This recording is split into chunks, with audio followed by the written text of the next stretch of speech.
Single strokes. 10 musical ways to apply this simple rudiment. Right, left, right, left, right, left, right, left, right, left, and so on. Single strokes, they're one of the very first things that we learn to play as a drummer. They're the first beats and the first drum fills that we play, and they're the building blocks to more advanced ideas. And building efficient technique with single strokes is important if you want to improve efficiency with any other patterns behind the kit, because all other patterns are made up of single strokes and double strokes. So in this lesson, I'll present you with a series of single stroke exercises to demonstrate how you can take this most rudimental of rudiments from a simple exercise all the way up to a complex odd time groove. Basic single stroke techniques. I use a couple of different hand techniques when playing the drums. French grip, where my thumb faces up, German grip, where my fingers face down and my thumbs are off to the side, and American grip, which is somewhere between the two.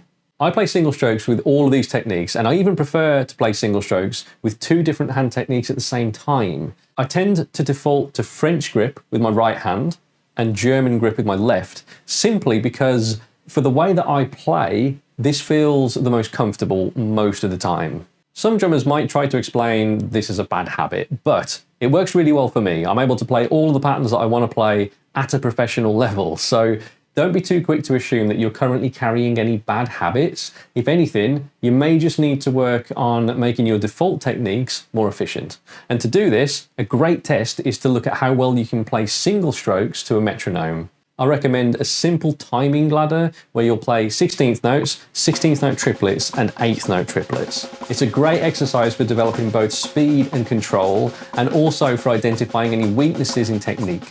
If you find that you're lagging behind with your non-dominant hand, which is typically the case, the solution is simple.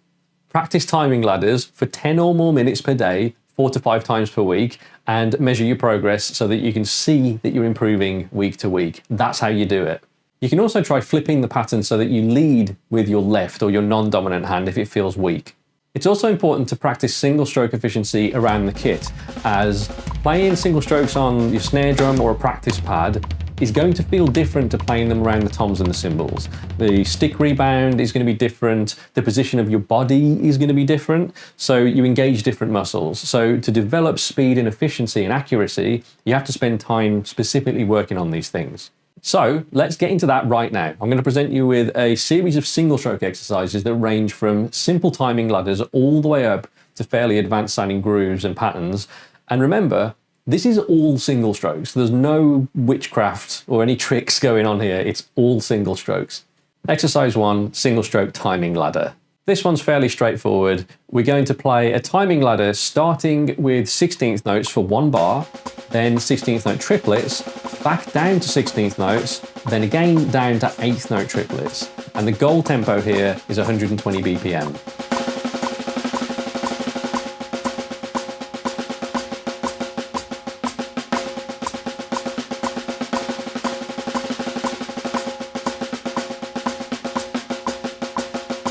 Exercise 2, timing ladder with tom accents. This one's also fairly straightforward. We'll play another timing ladder, but on every half note, we'll play a tom accent, working our way around the kit. The goal tempo again is 120 BPM, and this exercise will start to move the single strokes out of the default location and begin to engage the other parts of your body that are needed when moving around the kit.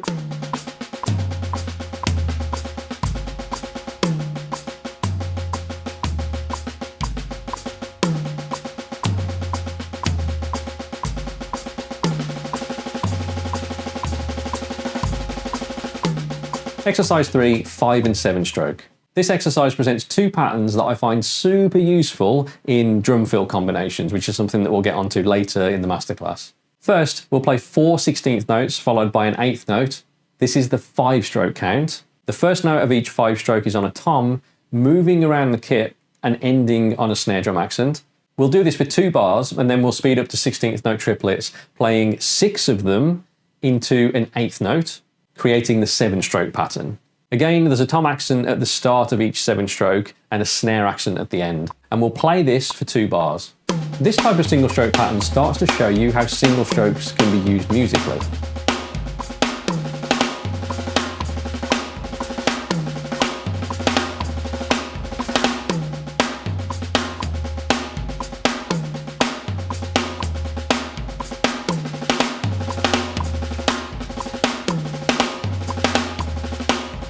Exercise 4, 16th note triplet tom split. This is an exercise that I learned from Matt Garsker from Animals as Leaders when we were touring together back in 2014, I think. It's a very fast exercise and it can be tricky to do for long periods. So my advice is to start out a little slower than you might think.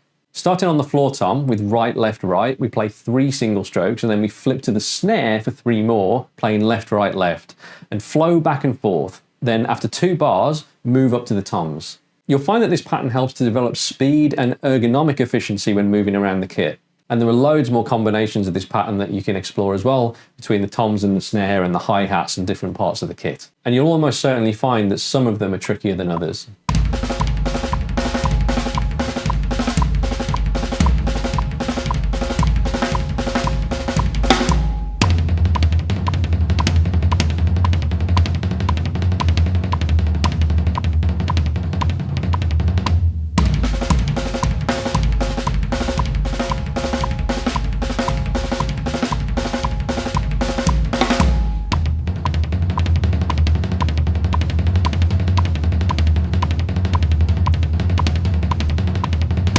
Single stroke groove.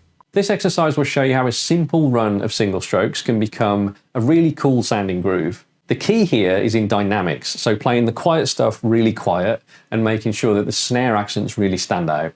The kick drum is playing on every half note, and I'm playing single strokes on the snare, moving over to the stack on every half note, or on every first and third quarter note in the bar.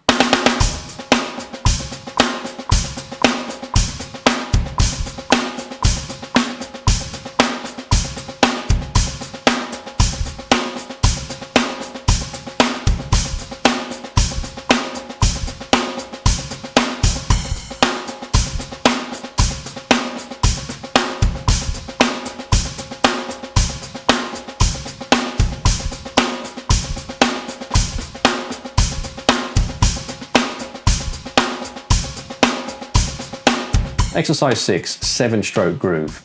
This exercise introduces a new time signature, which is 7/4. That means that we're going to count 7 quarter notes before starting a new bar. We're playing single strokes again as 16th notes, mostly on the snare, and we'll play a 7-stroke pattern based in 8th notes. This means that I'm going to accent the stack on the 1st, 4th, and 7th 8th note before repeating the pattern. Then I'll put the snare on the 3rd and the 6th 8th note.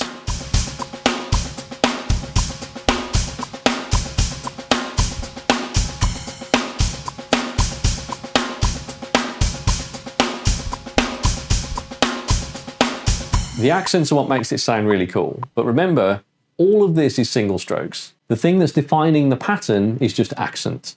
Exercise 7, single stroke groove version 2.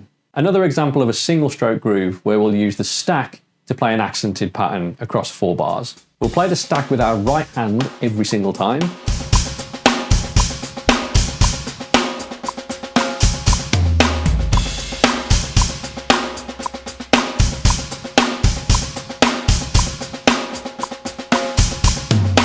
Exercise 8, speed and independence training. This exercise looks really easy on paper, but it's really challenging in real life. We'll play 8 notes with one hand, starting on the floor tom, and then in between those 8 notes, we'll play the kick. I'm doing this with a single kick, but you could choose to use a double pedal for this, and both are going to be challenging. And I like the single kick exercise because it helps me train my fast single strokes with one foot. I move between the right hand and the left hand after 1 bar.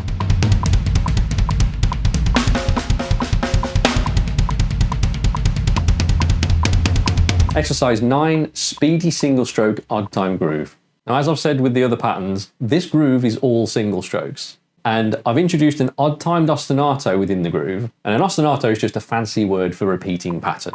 The pattern starts out on 3 and in the first bar, and it's an offbeat pattern, meaning that the accents we're playing fall in between the quarter note pulse, or the metronome. This is made even trickier because we're accenting stack, stack, snare, a 3-based pattern, and each of those hits are with our right hand.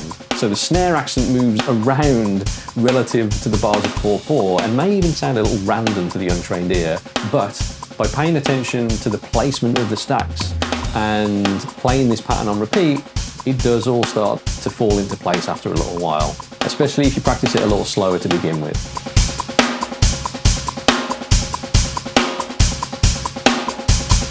presenting this pattern to give you an example of how even the simplest of rudiments can produce a really wide range of patterns for you to play.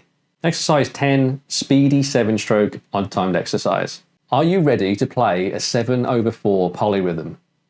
Good, I promise you it's not that hard. Play this, right, left, right, left, right, left, right.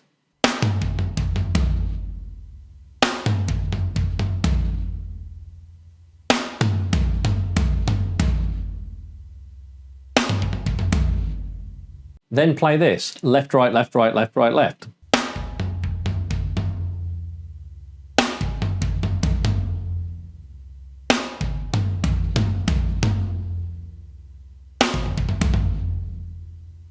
Now, play those back to back.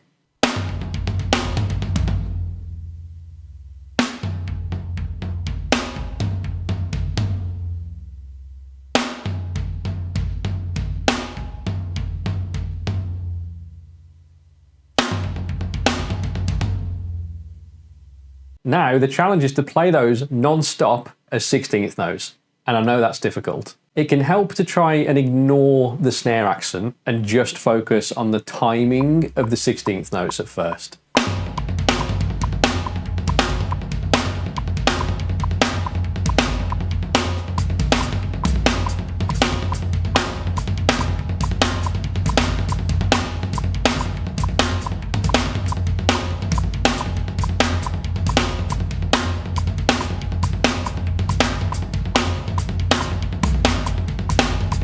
If you isolate the snare drum accent in that pattern to the metronome or to the pedal hat, it's a 7/4 polyrhythm.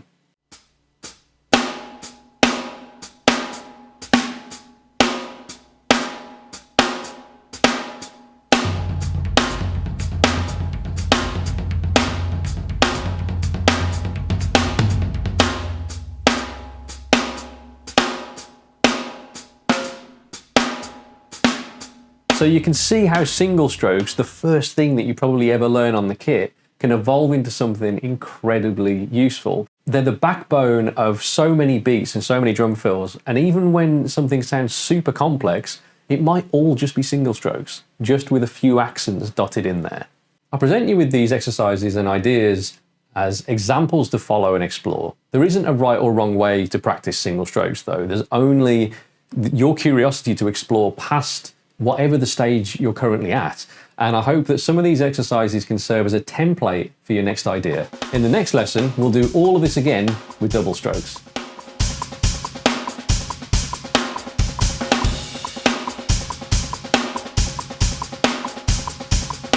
Hey everyone, thank you for checking out the lesson. I've just launched a brand new drum lesson website and I'm super excited for you all to see it. There are over 100 grooves and lessons available right now, covering a wide range of techniques and creative ideas, and finding exactly what you want to learn is super easy. Looking for double kick lessons? Done.